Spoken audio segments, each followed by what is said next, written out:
Anti narcotics task force highly professional बंदे higher कीते ने, चाहे वो लॉ अफसर होण, चाहे वो फोरेंसिक दे होण, चाहे होर जांच दे अधिकारी होण, ते अपनी होणगे इन्हां दे। पंजाब सरकार में है नशे के खिलाफ जीरो टॉलरेंस। पंजाब सरकार का एक और कठोर कदम। शिकायत दर्ज करवाने के लिए मैसेज करें 9779100200 पर।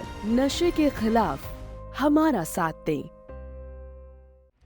लाठी टूट जाए लेकिन सांप भी न मरे, इस कहावत का अर्थ है कि रणनीति ऐसी होनी चाहिए जिससे किसी का भी नुकसान न हो। लेकिन अमेरिका के राष्ट्रपति डोनाल्ड ट्रंप शायद इस नीति को समझने में असफल रहे हैं। हाल ही में ट्रंप ने ब्रिक्स देशों को धमकी दी थी कि अगर उन्होंने डॉलर को कमजोर करने की कोशिश की तो वो इन देशों पे 100% इंपोर्ट टैरिफ लगा देंगे। लेकिन ये धमकी उल्टी उन्हीं पर भारी पड़ गई। ब्रिक्स यानी ब्राजील, रूस, भारत, चीन और दक्षिण अफ्रीका का संगठन आज दुनिया की नई आर्थिक शक्ति बनकर उभरा है। इन 5 देशों के अलावा अब 11 और देश भी इसके सदस्य बन चुके हैं और 30 से अधिक देश ब्रिक्स में शामिल होने के लिए आवेदन भी कर चुके हैं। यह संगठन न केवल वैश्विक व्यापार के नियम बदल रहा बल्कि पश्चिमी देशों के प्रभुत्व को भी चुनौती दे रहा। हाल ही में ब्रिक्स देशों ने एक प्रकार का ब्रिक्स करेंसी लॉन्च करने की संभावनाओं पर चर्चा की। यह करेंसी इन देशों के बीच व्यापार के लिए इस्तेमाल होगी ताकि अमेरिकी डॉलर पर निर्भरता खत्म हो सके। इसके अलावा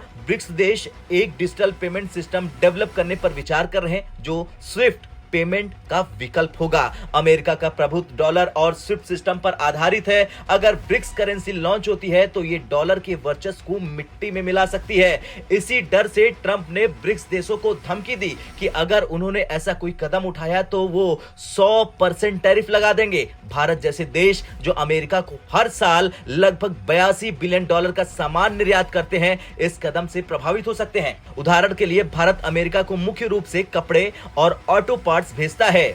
टैरिफ बढ़ने से इन प्रोजेक्ट की कीमतें बढ़ जाएंगी जिससे इनकी बिक्री कम हो सकती है। ट्रंप की धमकी का जवाब भारत और चीन दोनों ने सख्त लहजे में दिया। भारत के विदेश मंत्री ने इशारों में कहा कि हमारी विदेश नीति स्वतंत्र है और किसी की धमकी से प्रभावित नहीं होती है। ये अगर हमें ब्रिक्स करेंसी बनानी होगी तो हम ये जरूर करेंगे। तो वहीं चीन ने ट्रंप की धमकी को नजरअंदाज करते हुए स्पष्ट जवाब दिया कि वो अपनी नीतियां स्वतंत्र रूप से बनाएगा। जैसे ही ब्रिक्स देशों ने अपनी ताकत दिखाई, ट्रंप प्रशासन ने 24 घंटे के भीतर अपनी धमकी वापस ले ली। अमेरिका के एडवाइजर ने मीडिया के सामने सफाई देते हुए कहा कि ट्रंप के बयान को गलत समझा गया, लेकिन यह स्पष्ट था कि ब्रिक्स देशों की एकजुटता और शक्ति के आगे ट्रंप को झुकना पड़ा। ब्रिक्स देशों की संयुक्त ताकत इतनी अधिक है कि अगर वे एकजुट होकर किसी आर्थिक फैसले पर अमल करें तो अमेरिका और यूरोप जैसे देश भी इससे बच नहीं सकते। ब्रिक्स करेंसी और डिजिटल पेमेंट सिस्टम का आइडिया भले ही अभी शुरुआती चरण में हो, लेकिन इससे यह स्पष्ट है कि एशियाई और विकासशील देश अपनी आर्थिक स्वतंत्रता के लिए बड़े कदम उठाने को तैयार हैं। खैर, ब्रिक्स करेंसी का लॉन्च और डिजिटल पेमेंट सिस्टम का विकास केवल समय की बात है। इससे न केवल डॉलर का प्रभुत्व खत्म होगा बल्कि विकासशील देशों को अपने आर्थिक फैसले स्वतंत्र रूप से लेने का मौका मिलेगा। आपको क्या लगता है, क्या ब्रिक्स देशों को अपनी करेंसी और डिजिटल पेमेंट सिस्टम लॉन्च करनी चाहिए या फिर मौजूदा व्यवस्था में ही काम करनी चाहिए आपकी राय हमें कमेंट कर जरूर बताएं। ब्यूरो रिपोर्ट, भारत तक।